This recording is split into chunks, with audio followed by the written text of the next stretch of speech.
네, 저 고성국 TV의 고성국입니다. 안녕하세요.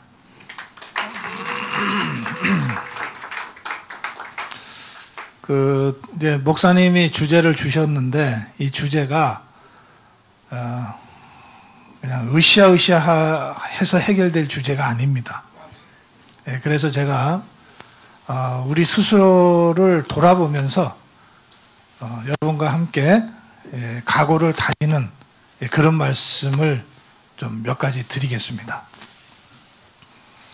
우리 대한민국은 1945년에 해방이 돼서 48년에 건국되는 과정에서 정말 구사일생으로 자유민주주의 국가로 건국을 했습니다.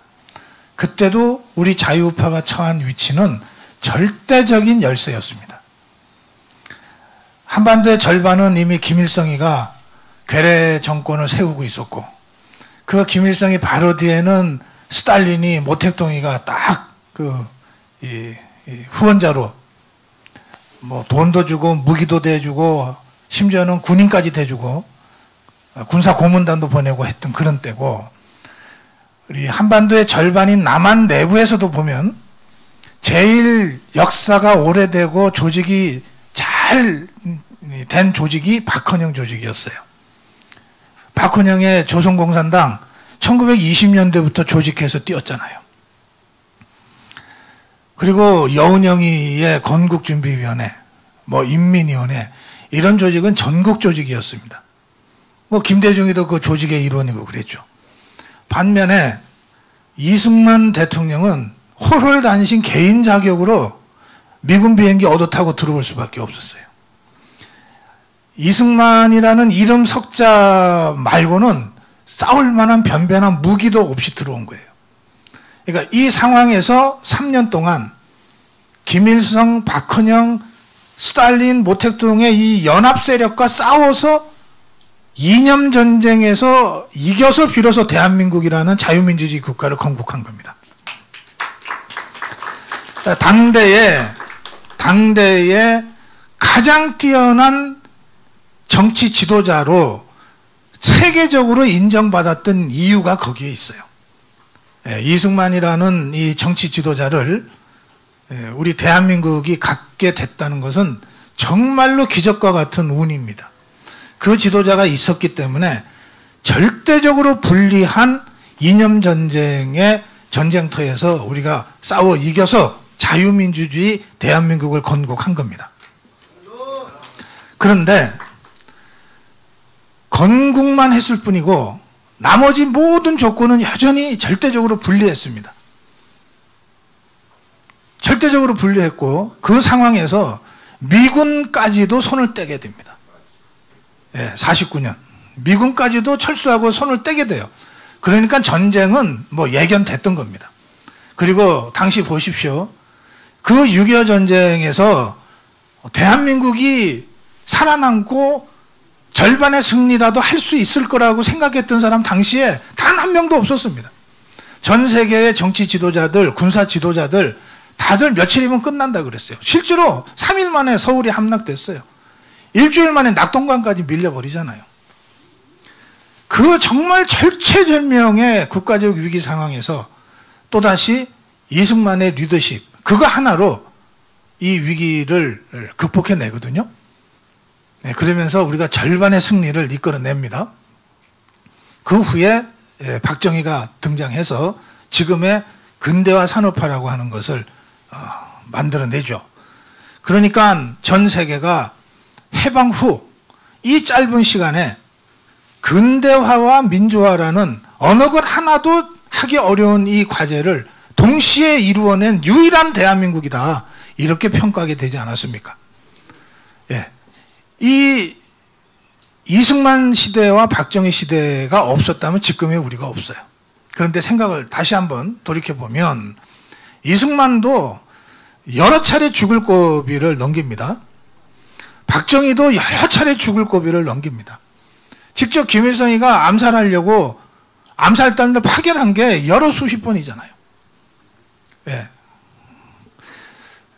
그 체제 전쟁이 지금도 계속되고 있어요. 지금도 계속되고 있습니다. 북한이 없어진 것도 아니고 북한의 대남 적화 전략이 포기된 것도 아니에요. 북한은 여전히 70년 전에 적화시키려고 했던 그 세력이 정권을 잡고 있고 70년 전에 수립한 조선노동당의 강령, 남한을 적화시켜서 한반도 전체를 사회주의 국가로 만든다는 이 조선노동당 강령을 여전히 가지고 있어요. 그래서 지금도 우리가 원해서가 아니라 어쩔 수 없이 북한이라는 체제와의 체제전쟁을 계속 수행하고 있는 겁니다. 그런데 이걸 깜빡깜빡 잊어버리고 느슨하게 대했을 뿐이죠. 자, 이 체제전쟁을 우리가 해왔다면 그러면 대한민국의 대통령 된 자는 마땅히 어떤 것에 앞서서 북한과의 체제전쟁에서 승리하기 위한 전략을 가지고 대통령 임기를 시작했어야 돼요. 그렇잖아요. 예. 그러니까 이 역대 대통령들이 이를테면은 어찌어찌 해서 박정희가 암살당하고 나서 대통령 권한대행을 최규하가 하죠. 이 사람 제일 먼저 챙긴 게 뭡니까? 이 사람 정말 문약하기 이를 데 없는 사람이지만 이 사람이 그래도 제일 먼저 챙긴 거는 DMZ의 국가 방어 상태예요. 대통령이 되면 당연히 해야 되는 거야. 박근혜 대통령이 탄핵당한 다음에 대통령 권한대행을 황교안이 합니다. 황교안이 대통령 권한대행으로서 첫 번째 얘기한 게 DMZ 상황을 챙겨라는 거예요. 이거는 어떤 바보라도 대통령이 되는 순간 대한민국이라는 체제를 북한과의 전쟁에서, 이념 전쟁에서 지키기 위한 것이 대통령 된 자의 첫 번째 임무이기 때문에 그러는 거예요. 무식하고 생각이 없던 자도 그 자리에 올라가면 그렇게 하게 돼 있는 거야. 비록 잠깐 동안에 대통령 권한대행을 해도 그거부터 하는 거예요. 그런데 우리 목사님 잠깐 말씀 있으셨지만 이승만 박근혜 정권 9년 동안 그걸 제대로 못했다는 거예요. 그걸 제대로 못했어요.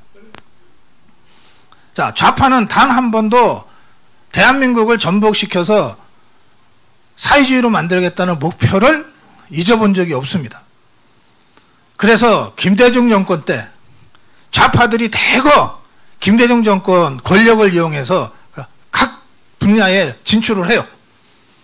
처음에는 하도 굶었던 놈들이니까 뭐 권력 부스러기라도 좀 주워 먹으려고 그러나 보다 생각을 했어요. 이 정권 교체하면은 그 정도는 뭐 해먹을 수 있는 거 아니야? 그랬단 말이에요. 김대중 정권 때 제일 많이 게이트가 터지잖아요? 그거 다 이제 해먹다가 걸린 겁니다. 그러니까 그런 정도인 줄 알았어. 근데 실제로 무서운 건 그게 아니에요. 그거는 해먹다가 들킨 놈들이고 해먹다가 들키지 않은 놈들. 이놈들이 각계각층에 파고들어서 해내온 짓들을 한번 보시라고요. 그 과정에서 민노총이라고 하는 것이 한노총을 제압하고 가장 중요한, 가장 강력한 좌파 진지가 되고 각 언론사마다 노조가 합법화되고 언론을 장악합니다. 그 현장은 완전히 종교주한테 장악당해요. 종교계도 마찬가지예요. 김대중 정권 때 뭐뭐뭐뭐 하는 신부들, 목사들이 얼마나 많이 이 KNCC 이런 거 내세워가지고 교인들을 이 잘못된 방향으로 이끌었습니까? 마치 한국 가톨릭 그러면 정의구현 사제단밖에 몰라. 한국 기독교 그러면 KNCC밖에 있는 줄 몰라. 이런 식으로 각계각층이 불겋게 물들기 시작한 겁니다. 김대중 때 그랬고 노무현 때 이게 굉장히 빠른 속도로 진전이 됩니다. 좌파 정권 10년 동안에 우리 사회의 각계각층이 이렇게 좌파들의 진지로 바뀌어버려요. 이게 그람시의 진지론 전략이에요. 이 좌파 운동권이 1990년을 기점으로 해서 전략을 완전히 수정합니다. 1990년에 소련이 무너지고 동부 사회주의권이 무너지면서 이른바 레닌, 스탈린의 그 기동전 전략이 사실상 폐기돼요. 총파업을 해서 대한민국 정부를 전복시킨다. 데모해갖고 길거리 나가갖고 으쌰으쌰 해가지고 정부를 전복시킨다. 이런 전략, 이런 혁명 전략은 이제 안 된다는 것을 1990년을 기점으로 소련이 무너지면서 다 좌파들이 받아들일 수밖에 없게 됐어요. 그때 그 90년을 기점으로 좌파들이 패닉에 빠져서 한편으로는 기존에 있던 혁명 전략을 전부 폐기하는데, 그런데 두 가지로 분화가 돼요. 하나는 야, 이거 진짜 공산주의 혁명은 불가능한 거구나. 내가 그동안 잘못 알았구나. 그런 일군의 사람들이 나타납니다. 그래서 나 그동안 너무 잘못했다. 내가 생각 잘못했다. 앞으로 자유민주주의 체제에서 열심히 사겠다. 라고 이른바 전향선언이라고 하는 걸 몇 사람들이 합니다. 그 이제 김문수가 대표적으로 그런 일을 한 사람이에요. 반면에 이 소수의 전향자들을 빼놓고 나머지는 기동전 전략이 실패했으니 이제 진지전으로 바꾸자. 이렇게 된 겁니다. 그래서 그때부터 바닥을 파고들어요. 바닥을 파고들어서 각계각층에 침투합니다. 학생운동을 하던 사람들이 데모를 하다가 데모를 중단하고 고시촌에 들어가서 5년이고 10년이고 공부해서 어느 날 갑자기 사법연수원이 되고 변호사가 되고 판사가 되고 검사가 돼서 나타나요.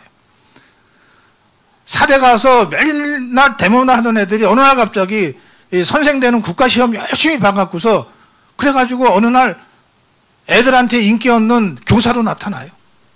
이런 식의 진지전 전략을 1990년부터 시작을 합니다. 20년 동안 꾸준히 했어요.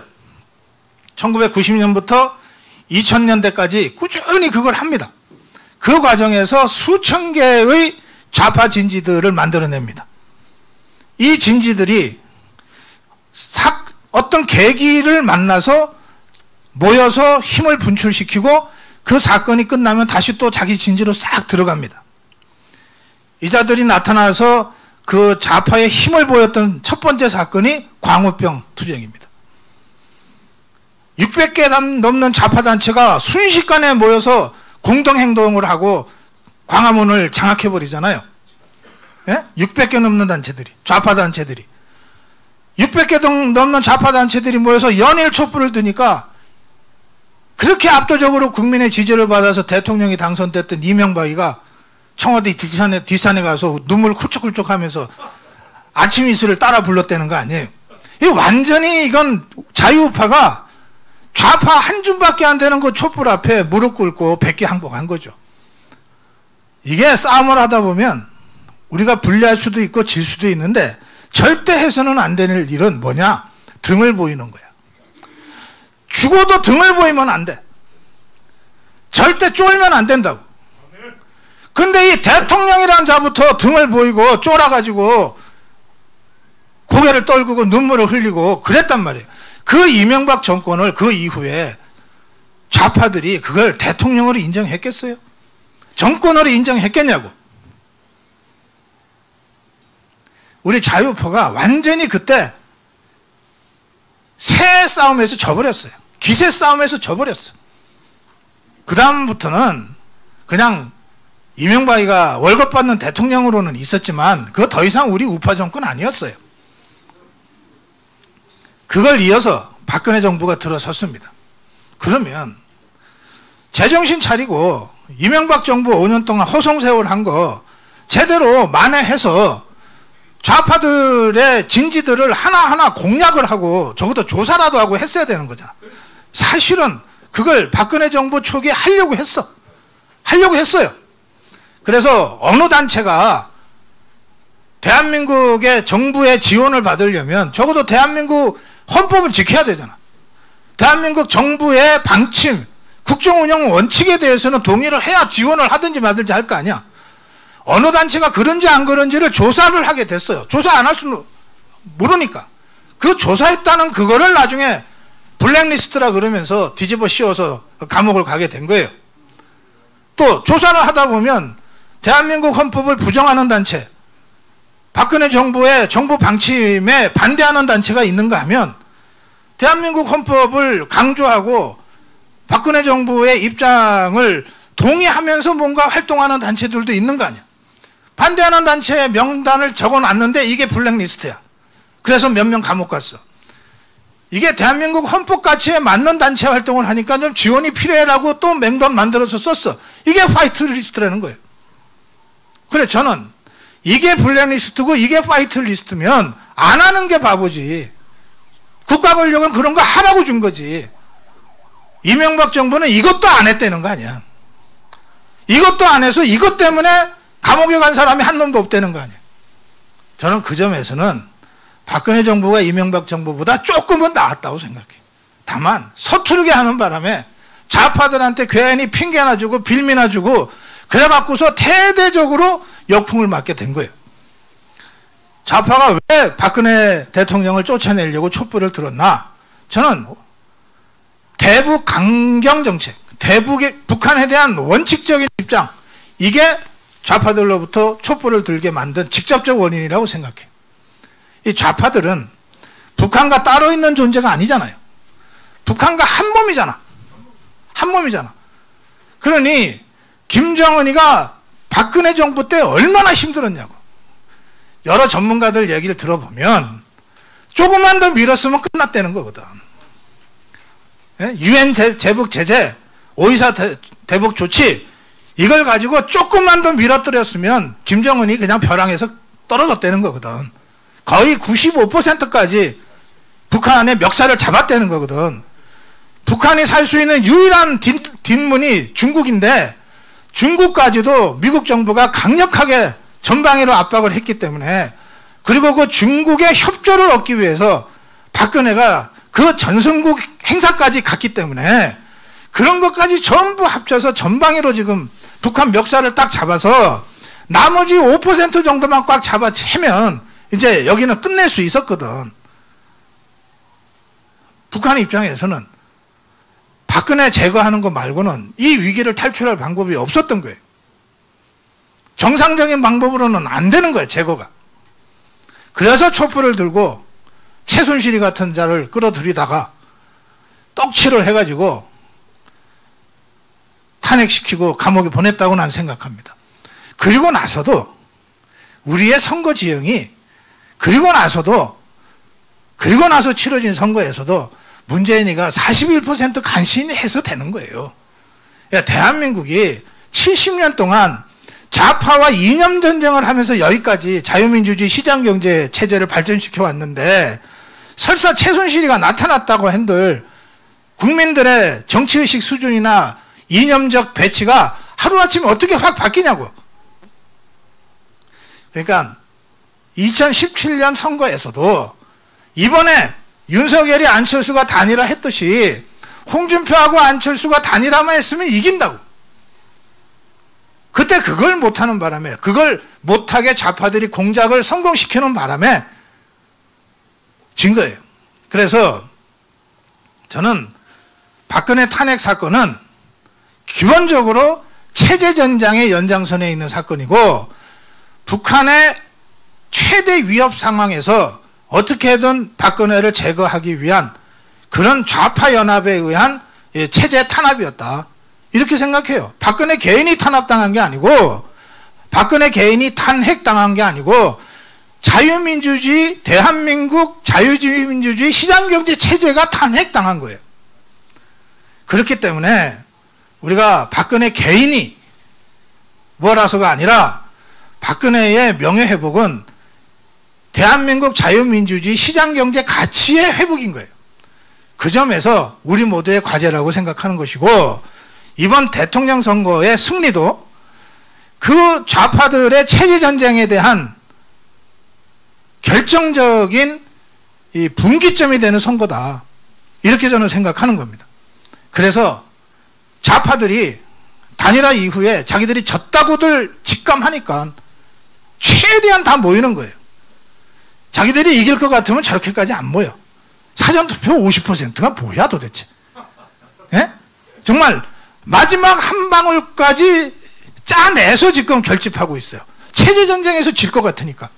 자, 그러면 저걸 바라보는 우리 자유파는 바보들이에요? 야, 저것들이 진짜, 예? 마른 행주에 이 물잔에 내듯이 저렇게 마지막 한 표까지 다 짜내고 있구나. 그럼 자유우파는 가만히 있겠냐고. 저는 자유우파가 3월 9일 압도적 투표율로 뭐 80% 이상의 투표율로 10% 이상의 차이를 벌여서 압승할 것이다. 이렇게 저는 그래서 예측합니다. 그러면 이게 체제전쟁의 최종적 승리냐? 아닙니다. 우리가 한 10년간 우리가 밀렸다가 이제 비로소 반격할 수 있는 계기를 우리가 잡게 되는 거예요.